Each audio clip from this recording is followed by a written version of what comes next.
আচ্ছা শোন, আজকে আমরা ওই কেমিস্ট্রি সেকেন্ড পেপারের অর্থনৈতিক রসায়ন লাস্ট চ্যাপ্টারটা এটা পড়বো। এটার মধ্যে প্রথম দিকে কিছু ইনফরমেটিভ কথাবার্তা, ওগুলা থেকে অবজেক্টিভ আসে, ছোট কোশ্চেন আসে ক নাম্বার, যেগুলো আসবে বা যেগুলো পড়া লাগবে আমি একটু বলে দিব। আর তারপরে বিভিন্ন ইন্ডাস্ট্রির এই যে ধর বিভিন্ন ইন্ডাস্ট্রি আর কি, ইউরিয়া সার কারখানা, তারপর হচ্ছে কাঁচ, সিমেন্ট, এইসব ইন্ডাস্ট্রি, এগুলার কিভাবে কাজ করে, মূলনীতি, এগুলা থেকে আসে। এক সেট কোশ্চেন এখান থেকে থাকে। তবে যদি বাকিগুলা পারিস, এটা না অ্যান্সার করলেও চলে, কারণ বর্ণনা বেশি লেখা লাগে এরকম।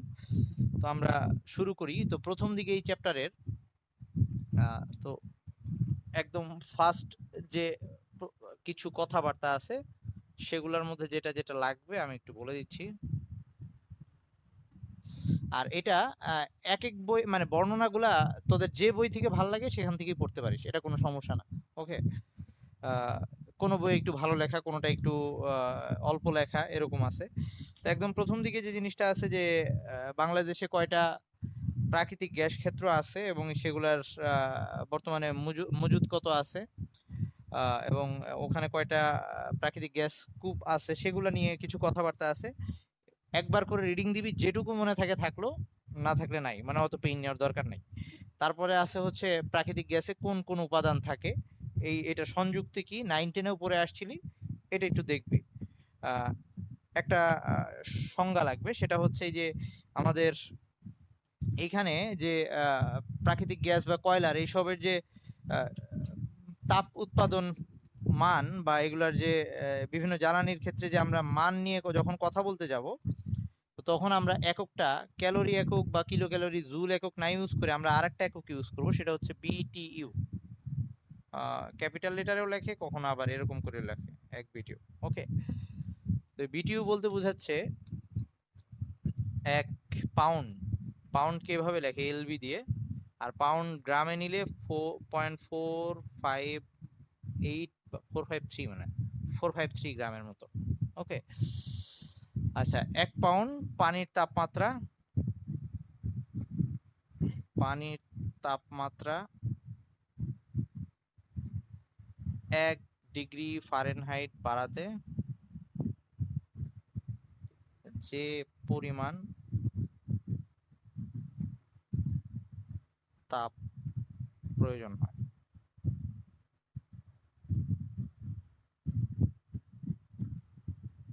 তাকে 1 বিটিইউ বা 1 বিটিইউ বলে।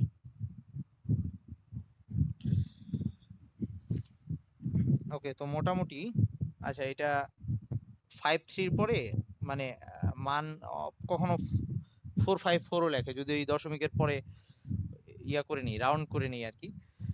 আহ, গ্রাম না, সরি, কেজি, আই মিন মোটামুটি হাফ হাফ কেজির মতো। সো এত 1 পাউন্ড পানির তাপমাত্রা 1 ডিগ্রি ফারেনহাইট বাড়াতে যে পরিমাণ তাপ প্রয়োজন হয় তাকে 1 বিটিইউ বলে। তো 1 বিটিইউ সমান সমান মোটামুটি যদি ক্যালোরিতে লিখি আমরা, তাহলে 252 ক্যালোরি মোটামুটি আসে। ওকে। তো আমাদের কয়লার মান যাচাই করতে গিয়ে এরকম বিটিইউ একক দিয়ে বলা হবে। গ্যাসের ক্ষেত্রেও, বিভিন্ন জ্বালানির ক্ষেত্রে এই এককটা ইউজ করা হয়, তো এই সংজ্ঞাটা লাগবে। আহ, তারপর যেটা দরকার হবে,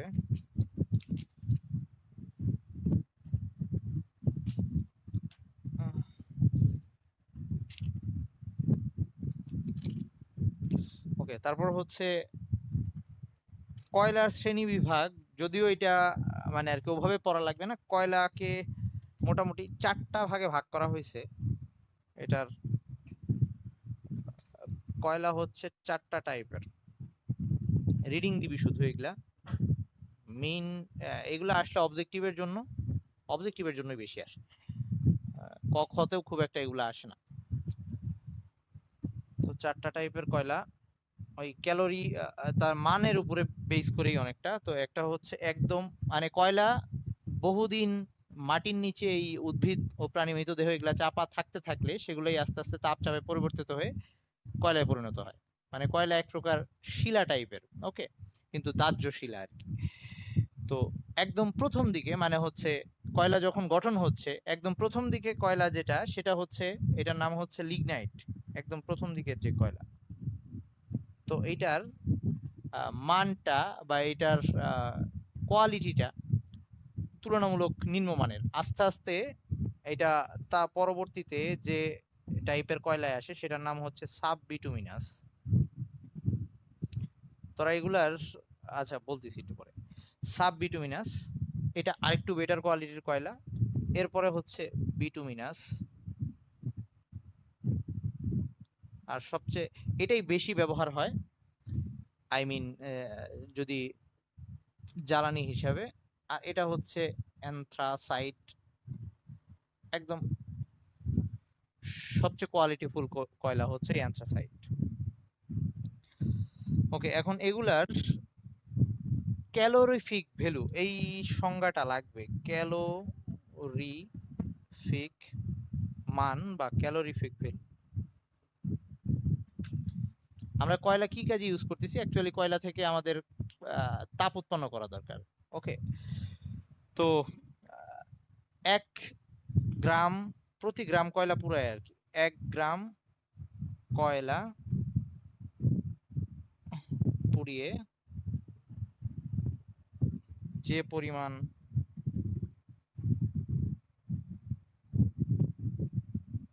তাপ পাওয়া যায়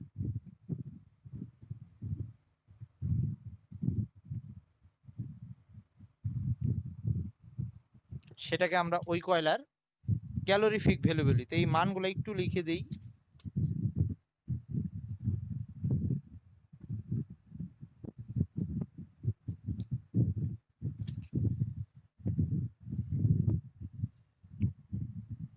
এক একটার মানটা যদি মুখস্থ থাকে তো থাকলো, আর না থাকলে সমস্যা নাই। এইটার ক্ষেত্রে লিগনাইটের ক্ষেত্রে আমরা মোটামুটি 5,500 থেকে 7,000 বিটিইউ এই ক্যালোরিফিক ভ্যালুটা। ওকে, তার মানে 1 গ্রাম বিটুমিনাস সরি লিগনাইট কয়লা পুরাইলে আমরা এই পরিমাণ তাপ পাবো। আর সাব বিটুমিনাসের ক্ষেত্রে এটা প্রায় 8,000 থেকে 10,000 বিটিইউ। বিটুমিনাসের ক্ষেত্রে 12,000 থেকে 14,000 বিটিইউ। আর অ্যান্থ্রাসাইটের ক্ষেত্রে 14,000 থেকে 15,000, 14,000 থেকে 15,000। এটা একটু 4টা মান মুখস্থ করিস একটু, কারণ এটা আসে পরীক্ষায় যে কোন কয়লার ক্যালোরিফিক মান কত। আচ্ছা, তো তার মানে যে কয়লা পুরায় আমরা যত বেশি তাপ পাবো সেটা তত বেশি বেটার কয়লা আর কি। তো এই সেন্সে অ্যান্থ্রাসাইটটা সবচেয়ে বেটার, তবে বিটুমিনাসটাই বেশি ব্যবহার হয়। আচ্ছা, এবার আমরা চলে যাচ্ছি যে একটা কয়লার যে কোয়ালিটি, এটা কয়েকটা ব্যাপারের উপর নির্ভর করে। শুধুমাত্র এই ক্যালোরিফিক মান ছাড়াও আরো কয়েকটা ব্যাপারের উপর নির্ভর করে। তো কয়লার কোয়ালিটি কি কি ব্যাপারের উপর নির্ভর করে সেগুলো নিয়ে একটু বলতেছি।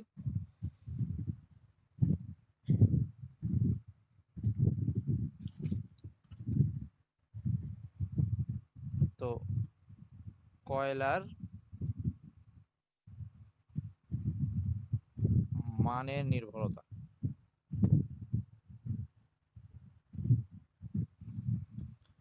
এক নাম্বার হচ্ছে এই ক্যালোরিফিক ভ্যালু যেটা দেখলাম আর কি, এটা তো বলেই ফেললাম। তো তাপ উৎপাদন ক্ষমতা বা ক্যালোরিফিক ভ্যালু, তাপ উৎপাদন ক্ষমতা।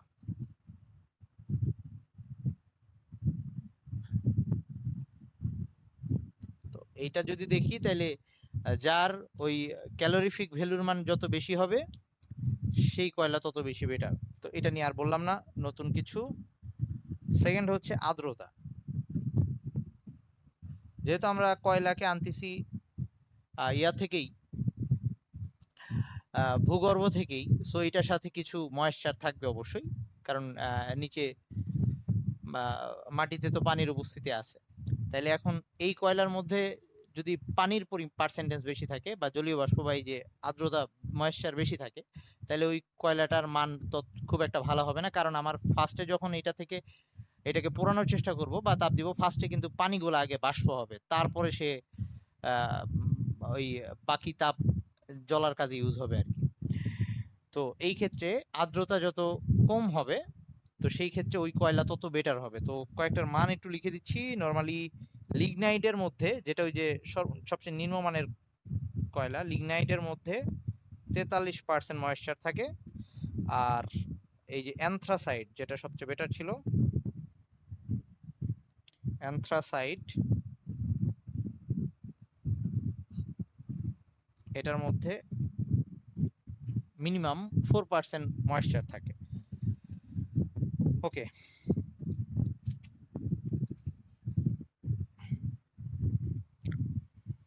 এবার 3 নাম্বার হচ্ছে বিভিন্ন উদ্বায়ী পদার্থ থাকতে পারে, বা ভোলাটাইল ম্যাটার বা গ্যাসিয়াস ম্যাটার আর কি।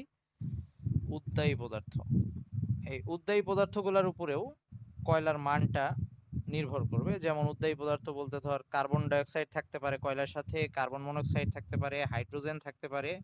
হ্যাঁ, কিছু বলতেছিস? বিভিন্ন হাইড্রোকার্বন থাকতে পারে। এই উদ্বায়ী পদার্থগুলা যত বেশি হবে, সেই কয়লার মান তত বেটার হবে বা কোয়ালিটি তত বেটার হবে। ওকে, সো এই কারণে ওই যে আমরা বললাম যে অ্যানথ্রাসাইট সবচেয়ে ভালো কয়লা বা সবচেয়ে বেটার কয়লা। তবে এই যে এই কি বলে, ওই যেটা ছিল ইয়া বিটুমিনাস, কোন 3 নাম্বার যেটা বলছিলাম সেটার নাম জানি কি ছিল, বিটুমিনাস। হ্যাঁ, এই বিটুমিনাসের ব্যবহারটা বেশি। সেই বিটুমিনাসের ব্যবহারটা বেশি হওয়ার কারণ, এই বিটুমিনাসের মধ্যে মাঝে মাঝে এই হাইড্রোজেন, হাইড্রোকার্বন এগুলা অ্যানথ্রাসাইটের চেয়ে বেশি পরিমাণে থাকায় তখন দেখা যায় যে এটা আরো বেটার কোয়ালিটি শো করে। আচ্ছা, তো এই উদ্বায়ী পদার্থটাও কয়লার মান যাচাইয়ের ক্ষেত্রে ইউজ করা হচ্ছে। তারপরে যে জিনিসটা দরকার সেটা হচ্ছে ফিক্সড কার্বন বা স্থির কার্বন। স্থির কার্বন বা ইংলিশে এটাকে ফিক্সড কার্বন বলে। মানে হচ্ছে কয়লার মধ্যে যে কার্বনগুলা যৌগ আকারে নাই, ডিরেক্ট কার্বন আকারেই আছে। তো এই যে এখানে যেমন যৌগ আকারে আছে CO2, CO, এভাবে না, বা হাইড্রোকার্বন। এই পূজা মিউট কর। তো এই যে ফিক্সড কার্বনগুলা, এই ফিক্সড কার্বনের পরিমাণ যত বেশি হবে কয়লা তত বেটার হবে। আই মিন একদম ডিরেক্ট শুধু কার্বন যত বেশি হবে কয়লা তত বেটার হবে। তো এটার মানটা একটু লিখে দিচ্ছি। অ্যানথ্রাসাইটের মধ্যে, এই মানগুলো কিন্তু আমার মুখস্থ থাকে না, কিন্তু তোদের অবজেক্টিভের জন্য মুখস্থ রাখা লাগবে। অ্যানথ্রাসাইটের মধ্যে স্থির কার্বন বা ফিক্সড কার্বন থাকে প্রায় 96% সর্বোচ্চ পরিমাণ। আর ওই লিগনাইটের মধ্যে, যেটা হচ্ছে আচ্ছা, আমি কার বইতে, হাজারি। আচ্ছা শোন, এই ডাটাগুলা একটু এদিক ওদিক হইতে পারে, বললাম বিভিন্ন বই তো বিভিন্ন রকম থাকতে পারে। তা আমি আপাতত কবির আর ইয়া ফলো করতেছি, মহিবুর রহমান ফলো করতেছি। সমস্যা নাই, বেশি পেন নেওয়ার দরকার নাই। যেটা একসাথে কখনোই ইয়া মানে আর কি দুইটা ডাটা দিবে না। সো কাছাকাছি যেটা পাবি ওটাই দাগাবি। আর নাইলে লাখের উপরে, আর কিছু করার নাই। দুই একটা এরকম কনফিউজিং থাকতে পারে।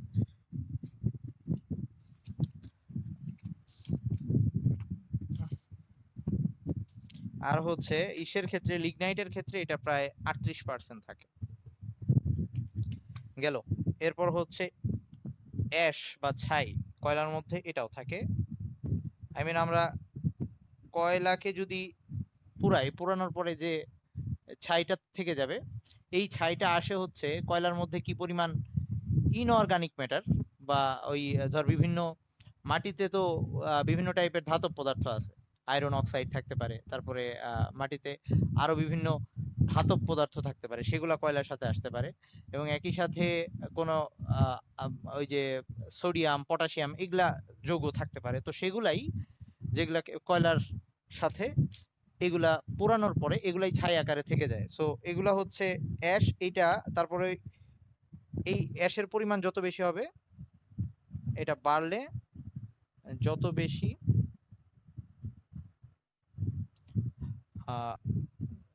কোয়ালিটি তত কম।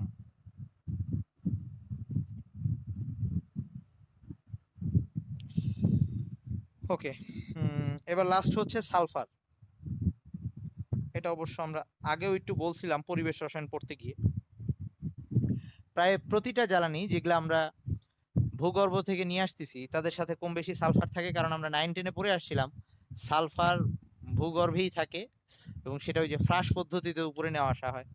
তো এই সালফারটা আবার যদি আমরা আনি, তারপর ওই জ্বালানি থেকে, মানে জ্বালানি যখন তুললাম সালফার যদি তার সাথে চলে আসে, আমরা যদি এটাকে না আলাদা করি, তাহলে যেটা হবে যখন এটাকে আমরা পুরাবো তখন এটা অক্সিজেনের সাথে বিক্রিয়া করে ওই যে সালফার ডাইঅক্সাইড বানাবে। তারপর সালফার ডাইঅক্সাইড এইসব বানায় বাতাসে মিশে যাবে এবং সেটা পরে অ্যাসিড বৃষ্টি বা পরিবেশের জন্য ক্ষতিকর হবে। তো এই সালফারের পার্সেন্টেজটাও যত কম হবে ওই কয়লাটাকে আমরা তত বেটার কয়লা বলবো। আর এই ক্ষেত্রে অবশ্য যদি আমরা ইয়াও করতে পারি, সালফারকে অবশ্যই রিমুভ করে ইউজ করা উচিত। আচ্ছা, এই ডাটাগুলা মোটামুটি লাগবে। আচ্ছা, এরপরে আরো যে জিনিসটা আছে সেটা হচ্ছে বাংলাদেশে বিভিন্ন ইন্ডাস্ট্রি এবং এরা কি কোন কোন পণ্য উৎপাদন করে, এটার উপজাত কি, আর উৎপাদন ক্ষমতা কত, একবার রিডিং দিবি, মনে থাকলে থাকলো, নাইলে নাই। এগুলা নিয়ে পেন নেওয়া লাগবে না।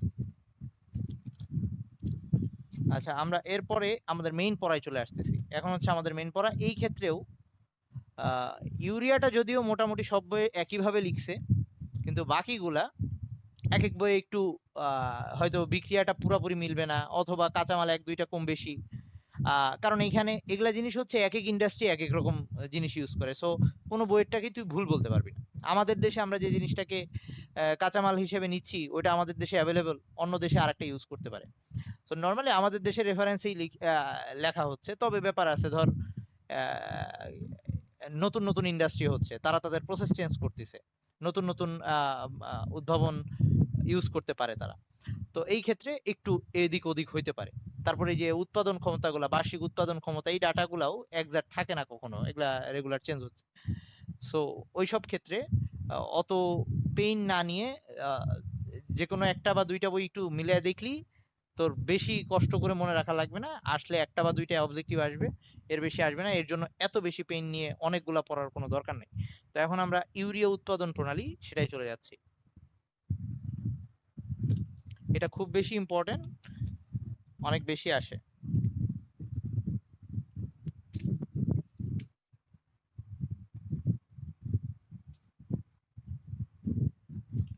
তো ইউরিয়ার সংকেত যেটা আমরা 9-10-এ পড়ে আসছিলাম, আমরা একটু উল্টা দিকে যাব আর কি। ফার্স্টে আগে প্রথমে আসি যে আমরা যদি ইউরিয়া বানাইতে চাই, ইউরিয়া দেখতে ছিল এরকম।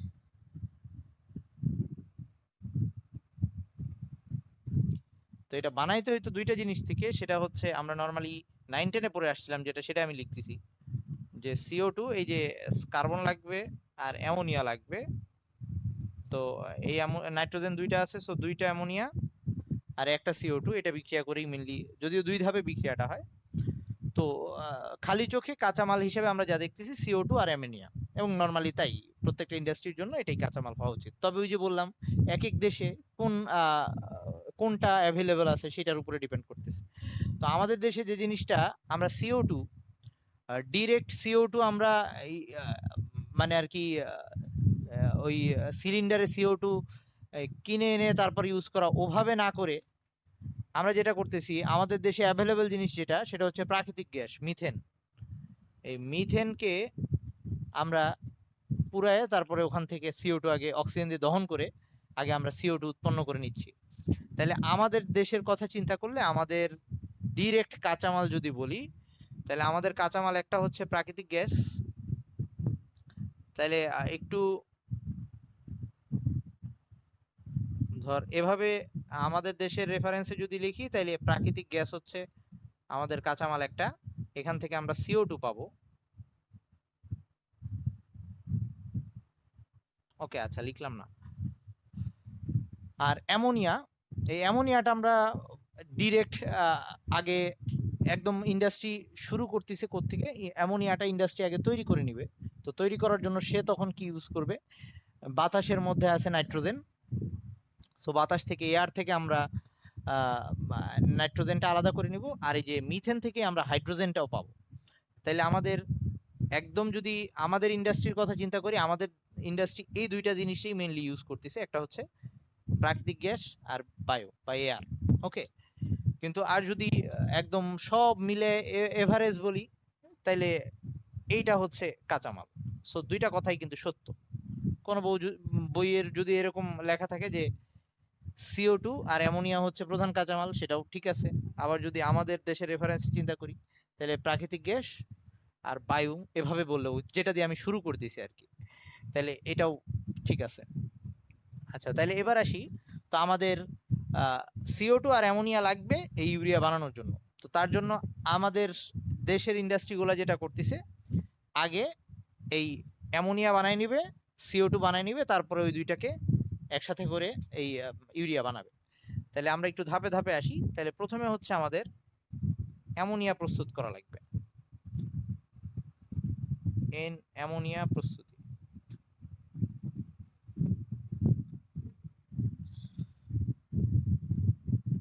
তো অ্যামোনিয়া প্রস্তুতি করতে গিয়ে আমরা যেটা করব, আমরা এয়ার থেকে নাইট্রোজেন নিব। এই অ্যামোনিয়া তো আমরা 9-10 এ পড়ে আসছি, নাইট্রোজেন আর হাইড্রোজেন মিলে হেবার বস পদ্ধতিতে আমরা অ্যামোনিয়া বানাইতাম। তাহলে ফার্স্টে আমরা ইয়া বায়ুকে ঠান্ডা করে নিব। হ্যাঁ, তরল বায়ুকে ঠান্ডা করে তরল করব। তো বায়ুর মধ্যে বেশিরভাগ পোরশন কি? নাইট্রোজেন আর অক্সিজেন। নাইট্রোজেন হচ্ছে 78%, অক্সিজেন 78 আর 21 ছিল না, 21% মতো, আর বাকি কিছু অন্যান্য গ্যাস আছে। তো এখন এইটাকে আমরা এইটা থেকে শুধুমাত্র যদি এটাকে আবার আংশিক পাতন করব, আই মিন এটাকে আমরা -196 ডিগ্রি সেলসিয়াস তাপমাত্রায় যদি আংশিক পাতন করি,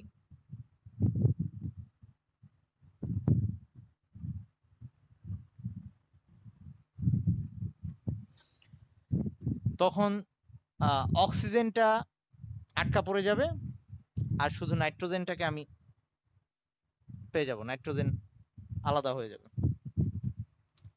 এই তো প্রথমে আমরা বায়ু থেকে এই নাইট্রোজেনটাকে আমি আলাদা করে ফেললাম। সেকেন্ড, এবার আমার হাইড্রোজেন বানাই নেওয়া লাগবে। তো হাইড্রোজেন কি করব, এই যে মিথেন, এইটাকে আমরা 1000 কোথাও আবার 1100 ডিগ্রি সেলসিয়াস এরকম লেখা আছে তোদের, 1100 ডিগ্রি সেলসিয়াস, কোন বইয়ে 1000 ডিগ্রি সেলসিয়াসও লেখা আছে। তো 1100 ডিগ্রি সেলসিয়াস তাপমাত্রায় এই মিথেন গ্যাসটাকে উত্তপ্ত করব। তো উত্তপ্তটা কেমনে করা হয়, মানে আর কি ইটকে গরম করা হয়, একটা বিশেষ টাইপের ইট যেগুলা অনেক তাপ সহ্য করতে পারে, যেটার নাম হচ্ছে রিফ্র্যাক্টরি ইট বলে। আই মিন যেটা দিয়ে সাধারণত বিভিন্ন চুল্লিগুলার ভিতরে ওই ইটগুলা ইউজ করা হয়। আচ্ছা, টাইম শেষ হয়ে গেলে আবার জয়েন দিস। তো মিথেনকে ওই ইটের, মিথেন তো গ্যাস, জাস্ট ওই ইটের টাচে, ওই ইট গরম ইট থাকবে, ওর মধ্যে দিয়ে যদি মিথেনকে পাস করে দিই, ওই গ্যাসটাকে পাঠাই দিই, ওই ইটের গায়ে এরকম কার্বন আলাদা হয়ে জমা হয়ে যাবে সলিড আকারে, ইটের গায়ে পড়ে যাবে, আর হাইড্রোজেন গ্যাসটা ওইদিকে বের হয়ে আসবে। তো এইটা হচ্ছে আমরা হাইড্রোজেনটাকে আলাদা করে নিলাম। নাইট্রোজেন আর হাইড্রোজেন আলাদা করে এবার আমরা ওই যে হেবার প্রণালীতে নাইট্রোজেন আর হচ্ছে হাইড্রোজেন, সরি 1:3, এটা দিলে আমাদের অ্যামোনিয়া তৈরি হয় 2NH3। এই প্রসেসটা ছিল। তো এখানে আমাদের যে প্রভাবকগুলো লাগতো, আয়রন 200 ATM চাপ, আর অত্যানুকূল তাপমাত্রা ছিল ওই 450 থেকে 500, এরকম লিখলাম আমি 500 ডিগ্রি সেলসিয়াস, কোথাও 550 থাকতে পারে। আর ওর ওই যে প্রভাবক সহায়ক হিসেবে মলিবডেনাম অক্সাইড এগুলা ইউজ করা হয়। তাহলে আমার অ্যামোনিয়া তৈরি হইলো। তাহলে যে ইন্ডাস্ট্রি ইউরিয়া বানাচ্ছে তাকে ফার্স্টে আগে অ্যামোনিয়া তৈরি করতে হবে।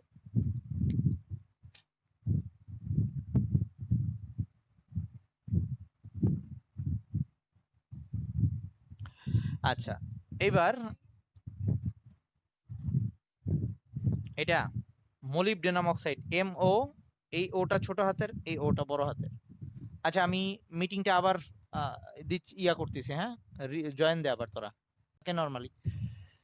আচ্ছা শোন, আর এই যে এখানে যে তরল বায়ুকে আমরা তরল কিভাবে বানাই, আমরা ওই পরিবেশ রসায়নে পড়ে আসছিলাম যে গ্যাসকে আমরা উচ্চ চাপে তরল বানাইতে পারি। তো বায়ুটাকে এরকম চাপ দিয়ে তরল করে নেওয়া হয়। আচ্ছা, তো এখন এই যে আমার অ্যামোনিয়া বানানো হয়ে গেছে, এখন আমার CO2 লাগবে, তারপর সেই CO2 সাথে ওই ইউরিয়া প্রস্তুত করব। তাইলে এবার CO2 টা বানায় নিতে হইলে অ্যামোনিয়া প্রস্তুতি শেষ। আমি এটাকে আবার ফ্লো চার্ট দিয়ে দেখাবো। তারপর হচ্ছে এই CO2 প্রস্তুতি, সেটা ওই মিথেনকে দহন করলেই CO2 হয়ে যাবে। Methane CO2 plus 2H2। ওকে, তো এখান থেকে আমরা CO2 টা পেয়ে গেলাম। তাহলে এবার আমরা ইউরিয়া বানাবো।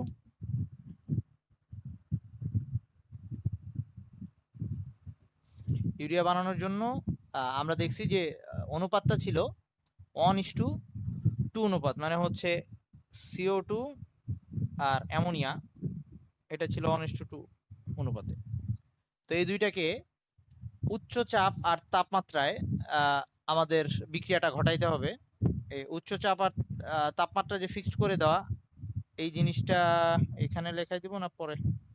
ওকে, এই দুইটা জিনিস, এখানে তাপমাত্রাটা হবে হচ্ছে প্রায় 278, চাপ হচ্ছে 278 ATM, সরি 378 ATM, আর তাপমাত্রাটা হচ্ছে 200 থেকে 210 ডিগ্রি সেলসিয়াস। কোনো বইয়ে এদিক ওদিক হইতে পারে একটু।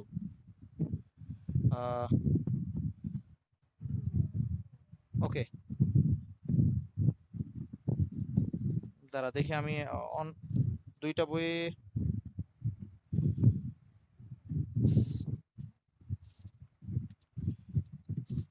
এই এই যে আরেকটা বই আমি দেখতেছি, এখানে চাপ এখানে প্রায় 150 থেকে 200 ATM দেওয়া আছে, আর এখানে তাপমাত্রা 180 থেকে 160 থেকে 180 দেওয়া আছে। আমি এটা কবিরেরটা লিখছি। তো এই মহিবুর রহমানের বই আরেকটা লেখা। তো বললাম সমস্যা নাই, একটু এদিক ওদিক দিতে পারে। আচ্ছা, এই দুইটা বিক্রিয়া করলে ফার্স্টে একটা যৌগ উৎপন্ন হবে, সেটার নাম হচ্ছে অ্যামোনিয়াম কার্বামেট। তো ফার্স্টে তৈরি হবে হচ্ছে অ্যামোনিয়াম কার্বামেট। তো এটা একটা উভমুখী বিক্রিয়া। এই প্রসেসটা প্রথম যে ধাপটা, সেটা একটা উভমুখী বিক্রিয়া। এইখানে তৈরি হবে অ্যামোনিয়াম কার্বামেট। দেখতে কিছু বলতেছিস? NH2COO NH4, NH2COO NH4, এটা হচ্ছে অ্যামোনিয়াম কার্বামেট। পরবর্তীতে এই অ্যামোনিয়াম কার্বামেট NH2COO NH4, এটাকে তাপ চাপ দিলে, যদি মনে না থাকে শুধু ডেল্টা সাইন দিয়ে দিবি। আমি একটু লিখে দিচ্ছি, এটা একটা বইয়েরটা লিখে দিচ্ছি, অন্য বইয়ে ডিফারেন্ট থাকতে পারে। 130 থেকে 135 ডিগ্রি সেলসিয়াস আর 35 ATM চাপ, এটা দিলে এখান থেকে আমরা ইউরিয়া পাবো NH2CO NH2, সাথে হচ্ছে পানি H2। এখানে এইখান থেকে দুইটা হাইড্রোজেন আর এখান থেকে একটা অক্সিজেন চলে গেছে, তাহলে H2ওটা আলাদা হয়ে গেছে। তো এখন এটা তো জাস্ট খালি বিক্রিয়া বলে দিলাম। এখন এই পুরো প্রসেসটাকে আমরা অ্যাকচুয়ালি ইন্ডাস্ট্রিতে কিভাবে করতেছি সেটাকে আমি একটু চার্ট দিয়ে লিখে দেব, চার্ট দিয়ে লিখবো। তো পরীক্ষায় যদি তোদের বর্ণনা আসে, তাহলে সুবিধা হচ্ছে যদি ফ্লো চার্টটা দিয়ে দিস, তাহলে কম কথা লিখলেই হবে। শুধু বিক্রিয়া লিখে ফ্লো চার্ট যদি দিয়ে দিস, তাহলে বর্ণনা অতটা লেখা লাগবে না। তো আমি দুইটারই একটু ফ্লো চার্ট লিখে দিচ্ছি। আই মিন অ্যামোনিয়া প্রস্তুতি। হ্যাঁ ভাইয়া বল। হ্যাঁ, কোথায় দরকার বল। শেষের বিক্রিয়া NH2COO NH4। ওকে, এখান থেকে পানি সরে গেছে, ইউরিয়া আসছে, NH2CO NH2 প্লাস H2O পানি। আর এখানে তাপমাত্রা হচ্ছে 130 থেকে 135 ডিগ্রি সেলসিয়াস, চাপ হচ্ছে 35 ATM। যদি মনে না থাকে এখানে শুধু ডেল্টা সাইন দিয়ে দিবি। সবসময় যদি মনে না থাকে তাপ চাপ লিখে দিবি আর কি। তবে যদি মানে স্যার বুঝবে যে তোর মনে নাই, আসলে এটা বুঝে যাবে স্যার। ওকে, এখন কথা হচ্ছে আমরা তাইলে এই অ্যামোনিয়া প্রস্তুতি আর এই যে ইউরিয়া প্রস্তুতি, এটার ফ্লো চার্টটা কি, যে অ্যাকচুয়ালি ইন্ডাস্ট্রি কি করতেছে।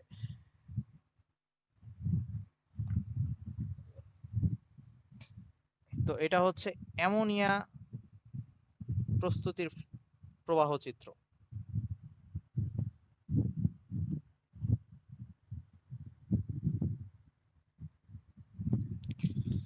ওকে, একদম ফার্স্টে আমরা যেটা থেকে শুরু করছিলাম, আমরা ফার্স্টে বায়ুকে তরল করে নিছিলাম, তরল বায়ু। সেখান থেকে আমরা এই তরল বায়ু থেকে অক্সিজেনটাকে সরাই ফেলছিলাম।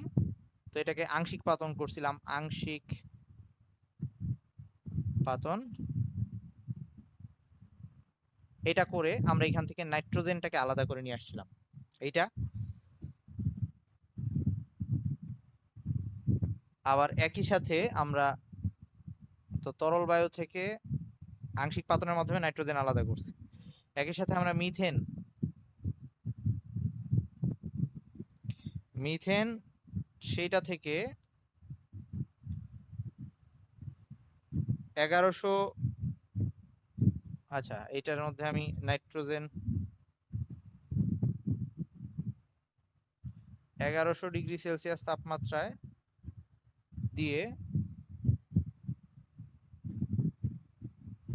হাইড্রোজেনটাকে আলাদা করে নিয়েছিলাম। আচ্ছা একসাথে লিখে দেওয়া যায় তো, আচ্ছা লিখি, হাইড্রোজেনকে আলাদা করছি। তারপরে এটাকে আমরা একটা মিক্সচারের মধ্যে নিয়ে এই দুইটাকে একসাথে মেশাবো। এই দুইটা এইখানে গিয়ে নাইট্রোজেন আর হাইড্রোজেন 1:3 অনুপাতে মেশাবো। মেশানোর পরে আমরা দেখছি যে এখানে চাপ দেওয়া লাগে। সেটা ছিল ওই যে চাপ ছিল প্রায় 200 ATM আর তাপমাত্রা ছিল 400 থেকে 500, ওই যে অত্যানুকূল। তো আমরা এই দুইটাকে একসাথে করব না, আগে এই দুইটা গ্যাসকে নিয়ে যে চাপ দেয় যে যন্ত্র সেটাকে বলে কম্প্রেসর, যেটা চাপ প্রয়োগ করতে পারে। তো ওই কম্প্রেসর যন্ত্র বা পেষণ যন্ত্র বলে যদি বাংলায় বলি, সেই যন্ত্রের মধ্যে পাঠাবো। তাইলে এইটাকে চাপ দেওয়া লাগবে, পেষণ যন্ত্র বা এটাকে কম্প্রেসর বলে। তো এখানে প্রায় 200 ATM চাপে এই গ্যাস দুইটাকে ওখানে পাঠাই দিবা। তো আবার তাপমাত্রা আর প্রভাবক, তো প্রভাবক আর তাপমাত্রা একটা কম্পার্টমেন্টের মধ্যে থাকবে। এরপরে যে প্রকোষ্ঠের মধ্যে পাঠাবো, মানে যেখানে বিক্রিয়াটা হবে, সেখানে একই সাথে প্রভাবকগুলো থাকবে আর তাপমাত্রাও সেট করা থাকবে। তো তারপরেরটা হচ্ছে বিক্রিয়া প্রকোষ্ঠ, বিক্রিয়া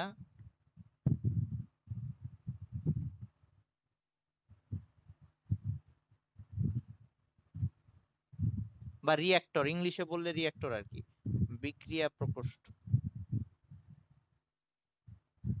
এখানে তাপমাত্রা 400, ওই যে 450 থেকে 500 অথবা 450 থেকে 550 এরকমও থাকতে পারে। আচ্ছা, আর আমরা যা যা দিছিলাম, আয়রন দিছিলাম আর ওই যে মোলিবডেনাম অক্সাইড, এই প্রভাবকগুলো এখানে থাকবে। তো এইখানেই বিক্রিয়াটা হবে, নাইট্রোজেন আর হাইড্রোজেন বিক্রিয়া করে অ্যামোনিয়া তৈরি হবে। কিন্তু কথা হচ্ছে ওই যে বলছি এটা উভমুখী বিক্রিয়া, আর উভমুখী বিক্রিয়ায় কখনোই সম্পূর্ণ উৎপাদ পাই না আমরা, কিছু অবশিষ্ট রয়ে যায়। তাইলে এইখান থেকে যা যা বাড়ায় আসবে, এখান থেকে বেরোয় আসবে কিছু অ্যামোনিয়া, বেরোয় আসবে মানে অ্যামোনিয়া যেগুলা হইছে, আর সাথে বেরোয় আসবে নাইট্রোজেন, হাইড্রোজেন, এটাও কিন্তু বেরোয় আসবে। অ্যামোনিয়া তো বেরোয় আসবেই যেটা বিক্রিয়া করছে, সাথে এগুলা হচ্ছে অবিক্রিয়াকৃত, এগুলা লিখে রাখতে পারিস। নাইট্রোজেন হাইড্রোজেন এই দুইটা হচ্ছে অবিক্রিয়াকৃত, যেটা বিক্রিয়া করে নাই।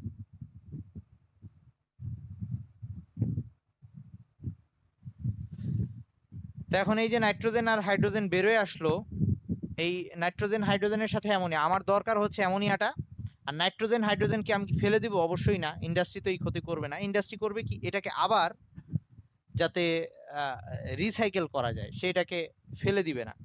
তাইলে সে যেটা করবে বা ছেড়ে দিবে না বাইরে, সে এইটা তিনটাই কিন্তু এখন গ্যাস হয়ে আছে, অ্যামোনিয়া নাইট্রোজেন হাইড্রোজেন তিনটাই গ্যাস। তাইলে একটাকে আটকায় ফেলবে, মানে এটাকে এমন ঠান্ডা করবে যাতে শুধু অ্যামোনিয়াটা তরল হয়ে যায়। তাহলে সেটা করার জন্য এই পুরা গ্যাস মিশ্রণটাকে, তিনটাকে ঠান্ডা করবে, কুলিং।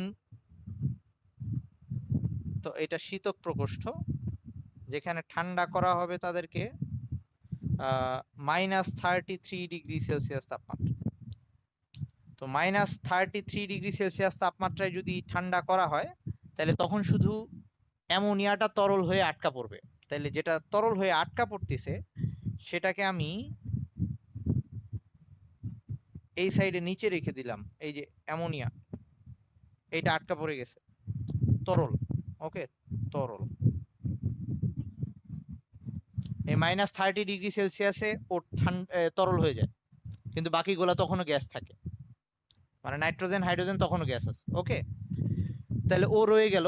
ওকে আমি আলাদা করে নিলাম। এখন নাইট্রোজেন হাইড্রোজেন গ্যাস এই দিক দিয়ে বের হয়ে আসবে। এখন এটাকে আমি ফেলে দিব না, আবার ইউজ করব। তাহলে কোথায় পাঠাইতে হবে? ওই যে আবার ওখানে পাঠাই দিব, যাতে ওই চাপ, এখন তো ওর মধ্যে চাপটা কিন্তু 200 atm নাই। সো এখন এটাকে আবার চাপ দিয়ে ওখানে পাঠাই দিব। তাহলে এইটাকে আমি এভাবে দেখাই দিচ্ছি, যেটাকে রিসাইকেল করব। এই যে নাইট্রোজেন আর হাইড্রোজেনকে আবার এখানে পাঠাই দিব।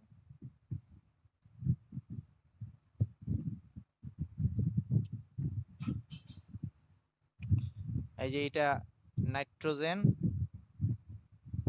প্লাস হাইড্রোজেন, এখানে লিখে দিলাম রিসাইকেল, রিসাইকেল। এই প্রসেসে বারবার এটা চলতে থাকবে, আমি অ্যামোনিয়া পাইতে থাকবো, সেগুলোকে আলাদা করব। ওকে, এখন আমরা পরেরটাই যাচ্ছি, যে ইউরিয়াটা কেমনে বানাবো অ্যামোনিয়া বানানোর পরে। এই সবার একটু লেখা হয়েছে? আচ্ছা,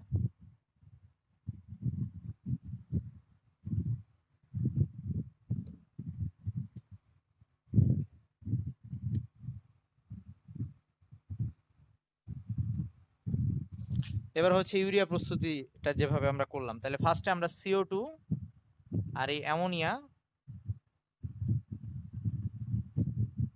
এটাকে 1:2 অনুপাত, 1:2 অনুপাতে মিশাইছি। তো মেশানোর পরে এটার উপরে তাপমাত্রার চাপ যে দেওয়া লাগছে, সেটা এবার একই যন্ত্রের মধ্যে দেওয়া যাবে। যে যন্ত্রের মধ্যে একই সাথে ওই তাপমাত্রা চাপ দুইটাই সেট করে দেওয়া যায়, সেই যন্ত্রটার নাম হচ্ছে অটোক্লেভ। তো অটোক্লেভের মধ্যে আমরা তাপমাত্রাটা সেট করে দিচ্ছি, সেটা হচ্ছে 300, চাপ হচ্ছে 378 atm, আর তাপমাত্রা লিখছিলাম আমি মেবি 200 থেকে 210। তাহলে কার্বন ডাইঅক্সাইড আর অ্যামোনিয়াকে এই যন্ত্রের মধ্যে তাপ চাপ দেব, দেওয়ার পরে এটার মধ্যেই বিক্রিয়া হয়ে তারা বের হয়ে আসবে। যখন বের হয়ে আসবে তখন তারা অ্যামোনিয়াম কার্বামেট আকারে আছে। তো অ্যামোনিয়াম কার্বামেটটাকে, তার মানে এটা থাকবে এরকম,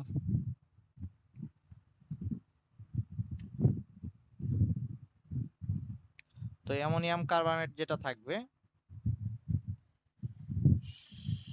সেটারে, এটা তরল পিণ্ড আকারে বের হবে। ওকে, তরল তরল অবস্থায় থাকবে, কিন্তু ইউরিয়া কিন্তু কঠিন দানাদার। তো এখন এটার মধ্যে থেকে যে পানি সরায় এটাকে আমরা দানাদার ফর্মে নিয়ে আসব। তো এটার জন্য যেটা করা হবে, একটা ঝর্ণার শেপের, এটাকে বলা হয় প্রিলিং টাওয়ার, মানে একটু দেখাই দিই। ধর এখান দিয়ে ওই লিকুইডটাকে পাস করা হবে, এবং এটার মধ্যে এরকম ছোট ছোট ছিদ্র থাকবে। তো এটার মধ্যে দিয়ে যখন তরল পড়তে থাকবে, তরল গোলাই ছিদ্র দিয়ে যদি যায়, তখন সে ড্রপ ওয়াইজ পড়া শুরু করবে, অনেক উপর থেকে, অনেক উপর টাওয়ার থেকে এরকম পড়তে থাকে। আর নিচ থেকে, এগুলা তোদের দরকার নাই আপাতত, খালি জেনে রাখ আর কি, নিচ থেকে হট এয়ার, আই মিন গরম বাতাস আর কি, হট এয়ার পাস করা হবে। তাহলে কি হবে, এখানে যে পানিগুলো আছে, পানিগুলো শুকিয়ে যাবে, এটা দানার আকারে নিচে পড়তে থাকবে। তো ইউরিয়া দানাদার হয়। ওকে, তো এই যে এই যন্ত্রটা যেটা ইউজ করা হবে, এটার নাম হচ্ছে flush stripper, flush flush stripper, stripper.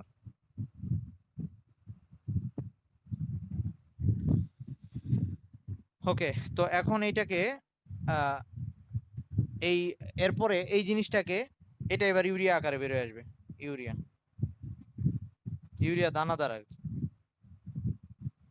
তো এখনো ইউরিয়া যখন পাবো, সাথে কিন্তু ইউরিয়ার সাথে আবার ইয়া চলে আসবে, ওই যে অ্যামোনিয়া আর কার্বন ডাইঅক্সাইড। কারণ আমরা দেখছিলাম এই অ্যামোনিয়া কার্বন ডাইঅক্সাইড একটা বিক্রিয়া উভমুখী ছিল প্রথম বিক্রিয়াটা, তার মানে এইখানেও কিছু অ্যামোনিয়াম, অ্যামোনিয়া আর কার্বন ডাইঅক্সাইড থেকে যাবে, যেগুলোকে আবার আমরা পাঠাই দিব। সো এইখান থেকে ইউরিয়া আলাদা হয়ে যাবে, আর অ্যামোনিয়া আর কার্বন ডাইঅক্সাইডকে আবার এখানে পাঠাই দিব, যেগুলা বিক্রিয়া করে নাই, অবিক্রিয়া কিন্তু। তো এইভাবে প্রসেসটা বারবার চলতে থাকবে। এই হচ্ছে আমাদের ইউরিয়া উৎপাদন প্রণালী। আমি কি পরের কাঁচ উৎপাদন প্রণালী বলবো? সবাই শিওর? হ্যাঁ,